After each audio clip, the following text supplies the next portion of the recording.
Salut les amis et bienvenue. Nous parlons toujours du Niger, les amis, parce que c'est un pays africain qui est en difficulté aujourd'hui. C'est un pays africain qui a été malmené, torturé par l'impérialiste. C'est un pays africain qui s'est vu tromper pendant très longtemps, comme d'ailleurs les autres pays africains, qui ont à leur tête des vassaux installés par l'impérialiste. Le Niger aujourd'hui nous parle parce que le Mali s'est libéré, la Guinée-Conakry s'est libérée. Nous avions aussi le Burkina Faso qui s'est libéré. J'ai dit Guinée Conakry en attendant voir, parce que c'est un processus aussi. Aujourd'hui, le Niger, avec les contestations des accords coloniaux par les nouvelles autorités nigériennes aujourd'hui, ça nous donne l'espoir. Ça nous donne l'espoir de la libération de ce pays-là. Ça donne l'espoir parce que on a écouté l'entretien qu'a accordé la veuve de Hissène Habré sur une chaîne de télévision où elle a parlé clairement sur l'attitude paternaliste de la France. La France qui pense que le Niger les appartient. La France qui refuse l'exploitation des gisements de l'uranium par d'autres partenaires du Niger, par d'autres pays, parce qu'elle avait signé des accords coloniaux bidons une escroquerie planétaire. Donc, vous ne pouvez pas exploiter quelque chose, personne d'autre ne peut le faire. Il faut qu'on attend le jour où vous aurez le temps pour le faire. Et cet uranium-là donne l'électricité en Europe. Ça protège l'Europe avec les armes nucléaires. Mais paradoxalement, le Niger est un pays pauvre, très endetté et embêté. Et les politiciens en France le martèlent tous les jours. Le Niger, c'est un pays pauvre. Comment se fait-il qu'un pays qui est septième producteur d'uranium, qui produit de l'or, qui a même le gaz et le pétrole déjà dans le sous-sol, est un pays très pauvre, très endetté et même embêté? Voilà la question.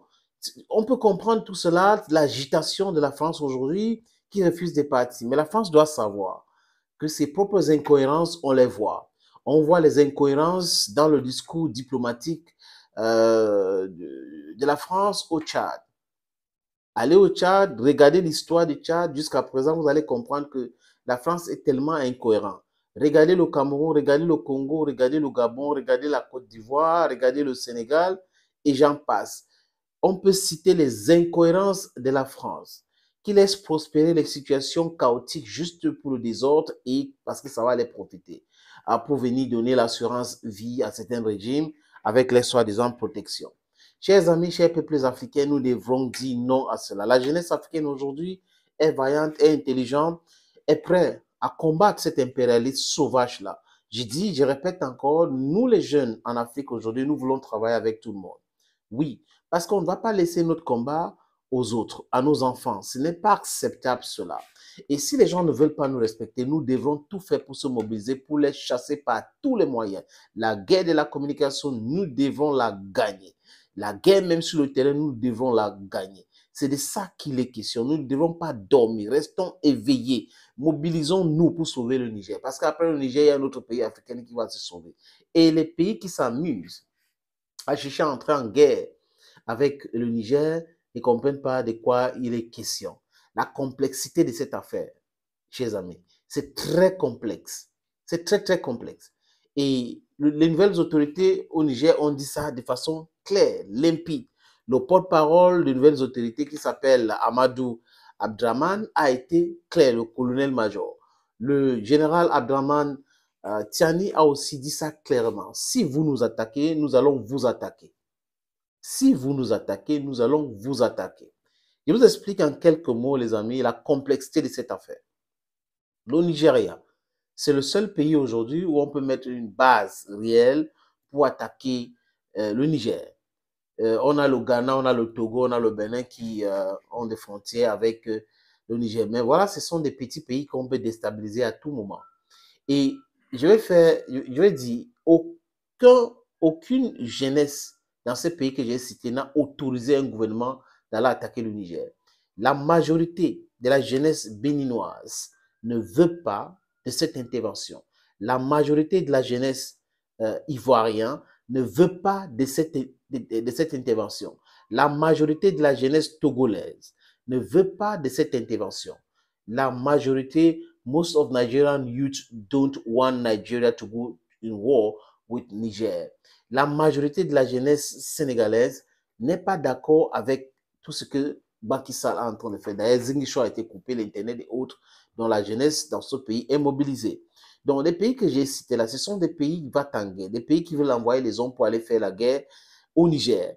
Ils ont donné leur ultimatum bidon, parce que cette bidonnerie-là est soutenue par la France, par l'Occident. Les États-Unis sont derrière, l'Union européenne et autres. Juste pour le gaz, juste pour l'uranium, ce n'est pas pour l'intérêt des Nigériens. Et on a des chefs d'État bidons en Afrique qui acceptent de se faire manipuler comme ça. Parce que ce n'est pas des vrais garçons, les amis. Un vrai garçon va d'abord protéger sa maison. C'est de ça qu'il est question. Chers amis, chers peuples africains, le Niger accueille 300 000 réfugiés nigérians.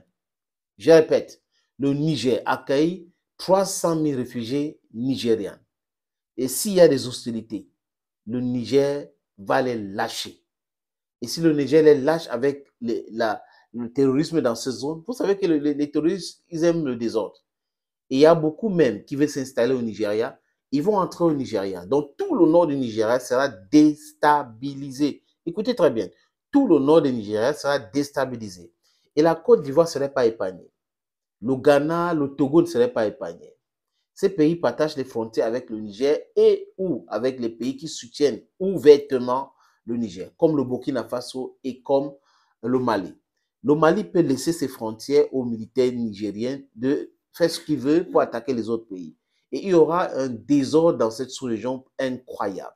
Et les chefs d'État, au lieu de changer pour être pragmatiques et travailler honnêtement pour faire avancer les choses, vont commencer à tomber comme des mouches, les amis. Voilà donc la complexité de cette affaire. Et la Russie qui est donc derrière maintenant, Wagner qui est déjà entré dans la danse, qui se trouve certainement en Niamey déjà pour attendre les forces de la CEDEAO. Voilà donc ce qui est compliqué à réaliser dans cette histoire. Donc ce n'est pas trop facile comme les gens pensent. C'est quelque chose de très très difficile. Et n'oubliez pas la mobilisation de la jeunesse nigérienne qui attend des pieds fermes les forces de la CEDEAO pour leur montrer de quoi ils sont capables. Les militaires vous attendent, la jeunesse vous attend, donc le peuple est d'accord sur quelque chose et un groupuscule de corrompus, de mal intentionnés se regroupe au sein d'une organisation qui n'a pas cutis à intervenir militairement dans les pays membres. Ils ont ECOMOG, mais la CEDEAO, c'est une organisation économique, ce n'est pas militaire.